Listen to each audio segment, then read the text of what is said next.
Hi friends, आज के बनाबो ब्रेकफास्टे একটা হেলদি রেসিপি। প্রথমে আমি 1 কাপ সুজি নিয়ে নেব। সুজিটা সামান্য জল দিয়ে ভিজিয়ে রাখবো। তারপর কিছু সবজি আমি কেটে নেব, যেরকম গাজর, পেঁয়াজ আর হচ্ছে লঙ্কা আর হচ্ছে রেড বেল পেপার কেটে নেব। আমার কাছে রেড বেল পেপারটা ছিল, আমি সেটাই কেটে নিয়েছি। তোমরা সবুজও কাটতে পারো, কোনো অসুবিধা না, যে কোনো সবজি দিতে পারো। তারপরে আমি সুজিটার মধ্যে যখন ফুলে উঠবে তখন আমি 2 হাতা দই দিয়ে দেবো, টক দই দিয়ে দেবো। আর দেবো হচ্ছে ওই সবজিগুলো, যে সবজিগুলো কেটে রেখেছিলাম সেই সবজিগুলো, আর দেবো 2 হাতা আটা। ভালো করে মিশিয়ে নেব।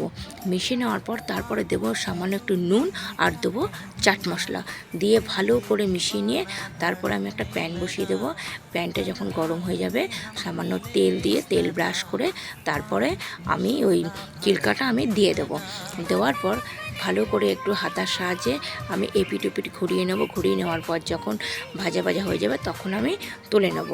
তুলে নেওয়ার পর তারপরে আমি গরম গরম এটা পরিবেশন করব।